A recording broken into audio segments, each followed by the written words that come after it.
Olá pessoal, mais uma vez estamos de volta no tutorial do casal, ainda vendo, esse alimento diário de Romanos, o Evangelho da Glória. Hoje a gente vai ver a semana 2 e a semana 3, aplicando aí na nossa vida familiar. A semana 2, ela fala, o título da palavra é a palavra da fé que pregamos. Basicamente fala sobre invocar o nome do Senhor e pregar o Evangelho. Eu queria só rapidamente apontar o que eu ganhei, eu queria passar para vocês sobre essa questão de invocar o nome do Senhor no nosso viver familiar. Na sexta-feira é dito que a gente precisa invocar o nome do Senhor para ser salvo. E fala que a gente deve invocar em toda e qualquer situação. E tem uma frase que eu achei muito rica, diz assim: aqueles que constantemente invocam o seu nome desfrutam felicidade e paz. E quem é que não quer isso para sua casa, para sua família? Desfrutar de felicidade e paz. Então a gente precisa aprender esse segredo, invocar o nome do Senhor dentro da nossa casa, junto com a nossa família, tanto individual como coletivamente, dentro de casa, traz esse ambiente de felicidade e paz. No sábado, já fala que o invocar o nome do Senhor, ele além de trazer esse ambiente de paz e felicidade para dentro da nossa casa, mostra que várias pessoas, várias pessoas do Antigo Testamento e do Novo Testamento, eles experimentaram invocar o nome do Senhor em meio a sofrimentos. Ou seja, mostra que as nossas dificuldades, nossos sofrimentos, a gente consegue passar por eles e vencê-los mais facilmente por meio dessa prática de invocar o nome do Senhor. Então, é um convite que eu faço aos casais, às famílias. Eu sei que o viver familiar é um viver difícil, um viver traz dificuldade, traz sofrimento, mas nós conseguimos passar por essas dificuldades, esses sofrimentos, exercitando o nosso espírito, invocando o nome do Senhor. Isso é algo prático, algo que a gente pode experimentar no dia a dia. E aqui fala que também, no sábado também diz que nas ruas, nos locais públicos, nas casas, era comum ouvir os cristãos invocando o nome do Senhor. E essa prática se espalhou por onde os cristãos foram. Eles levavam esse nome como salvação. Ou seja, mostra que a nossa vida, o nosso viver, precisa ser um viver de invocar o nome do Senhor. Vamos passar agora para a semana 3. O título da semana 3 é A Dinâmica da Vida da Igreja. E é muito interessante esse título. Mostra que a nossa vida da igreja é uma vida dinâmica. Já na segunda-feira ele mostra que nós estamos no mundo, mas não somos do mundo. Jesus orou, fez uma oração, com relação a nós. Diz que nós não somos do mundo, eu também não sou. Não tires do mundo, guarda-lhes do mal. Eles não são do mundo, como também eu não sou. Santifica-os na verdade, a tua palavra é a verdade. Então ele fala, uma vez que nós somos do mundo, por que nós estamos no mundo? Por que Jesus não nos tirou do mundo, nos manteve nesse mundo? Nós estamos aqui para ser um testemunho do Senhor Jesus. Essa é a nossa função no mundo. Estamos aqui para ser uma contraposição ao mundo. Então a igreja, o viver da igreja, e isso leva também para o viver na nossa casa, o viver familiar, é para nós sermos contrários ao mundo, uma contraposição ao mundo. Então, casais, amados, maridos, esposas, pais, nós não estamos aqui para sermos iguais a esse mundo.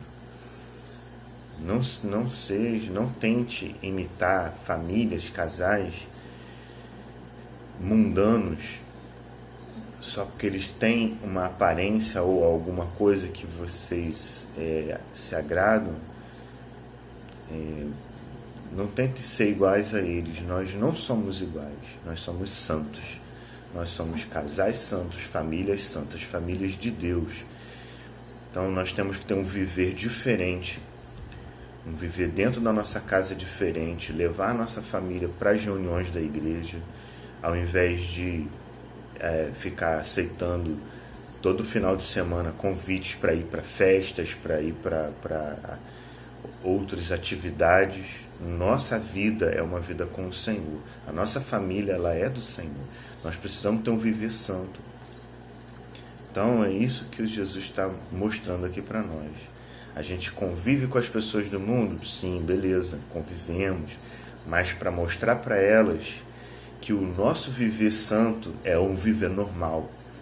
É um viver que agrada a Deus, que traz alegria, felicidade, paz, para que elas tenham também essa necessidade e possam ver que há esperança. Tá bom, meus amados? Então, fica esse ponto de reflexão aí para cada casal. Muitos casais se perdem nisso porque querem fazer as coisas que as pessoas do mundo fazem. E aí começa a haver conflitos. Tem muito julgo desigual. Não queria entrar nesse assunto. Um quer fazer uma coisa, o outro quer fazer outra. E aí começa a haver problema no casamento.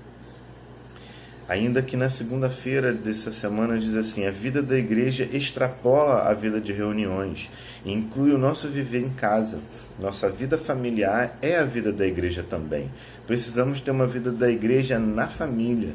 O nosso viver familiar, o relacionamento entre marido e mulher, precisa estar nesse princípio da vida da igreja para expressar Cristo. Da mesma forma, devemos criar os filhos nesse ambiente. Se criamos os filhos no viver da igreja, de maneira espontânea, eles nos seguirão quando crescerem, continuarão na vida da igreja também e serão úteis ao Senhor. Poxa, eu não preciso nem falar mais nada, né? O que está escrito aqui já é autoexplicativo. Vamos avançar. Na quarta-feira, tem um parágrafo que fala sobre a importância de nós darmos graças a Deus. Puxa, como a gente precisa aprender isso, né? A gente tem uma tendência natural de reclamar, de murmurar. E com relação então ao nosso cônjuge e com relação aos nossos filhos também, parece que essa tendência fica maior ainda, né? Mas eu queria encorajar, meus amados, a gente aprender a agradecer. Agradeça ao Senhor por Ele ter dado o seu marido, por Ele ter dado para você a sua esposa, porque foi o melhor que o Senhor tem para você, tá? Então vamos dar graças a Deus pela fé, indo contra a nossa disposição natural. A nossa disposição natural é de murmurar e reclamar, mas vamos dar graças ao Senhor. Agradeça pela fé aquilo que Deus te deu. E o resultado disso, de a gente agradecer, é experimentarmos a boa vontade de Deus. Vamos passar para quinta-feira. Quinta-feira fala sobre o perdão. Olha só que interessante. Primeiro fala sobre não pensar de si mesmo além do que convém. Considerar-se superior às pessoas. Quando a gente se considera superior ao nosso cônjuge, por exemplo, isso causa problema no nosso casamento. A gente precisa aprender a se humilhar um pouco. E uma das reações de se humilhar é pedir perdão, é perdoar. Nós fomos, aqui fala, né, no Alimento Diário, que nós fomos perdoados pelo Senhor de uma dívida impagável. Não seria possível nós pagarmos a dívida que nós temos com o Senhor. mas Ele nos perdoou e Ele tem uma expectativa. Sabia disso? Ele tem uma expectativa. Quando o Senhor nos perdoou, Ele criou uma expectativa com relação a nós, que nós perdoássemos também as pessoas. Então, o nosso viver familiar é um viver de constante perdoar e pedir perdão. Não tem outra maneira de conviver com o seu cônjuge sem aplicar essa palavra, porque senão se torna uma vida ou se torna um viver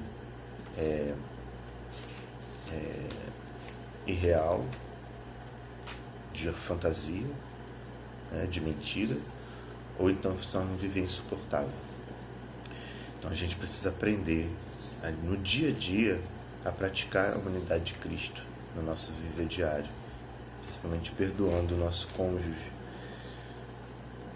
Na sexta-feira, ele mostra que na igreja cada um tem a sua função. E eu queria aplicar isso para a vida familiar. Na vida familiar também cada um tem a sua função. Existe muito problema no viver familiar, no viver conjugal, que o homem quer que a mulher tenha a função de homem, a mulher quer que o homem tenha a função de mulher, fica um cobrando do outro. Isso gera muito desgaste e eu queria mostrar, o homem precisa perceber qual que é a função da mulher e agradecer o Senhor e valorizar a função que a mulher exerce na família. É uma função importantíssima. A função que a mulher exerce na família talvez seja até mais importante que a do homem. Mas a mulher também precisa aprender a perceber que a função que o homem exerce também dentro de casa, na sua família, também é importantíssima.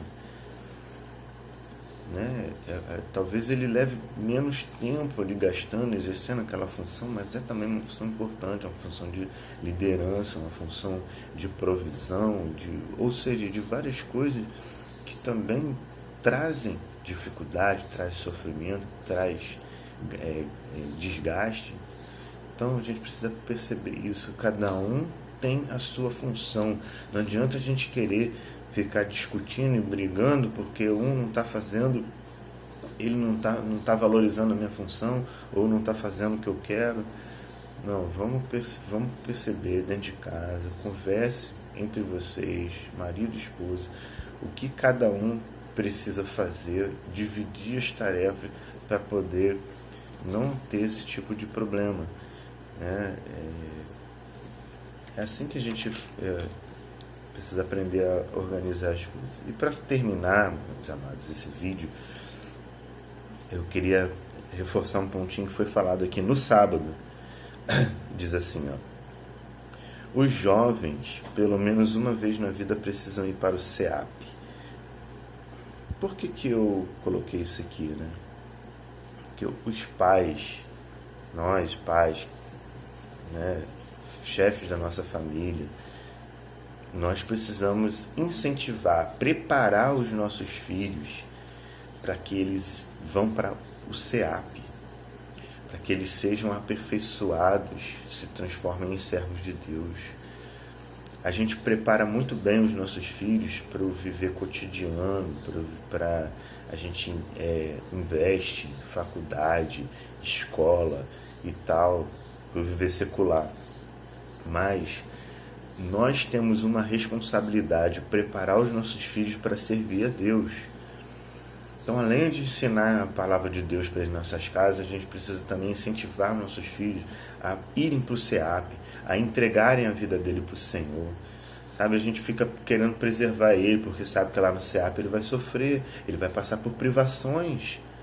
Mas isso vai transformar eles em pessoas melhores, em servos de Deus.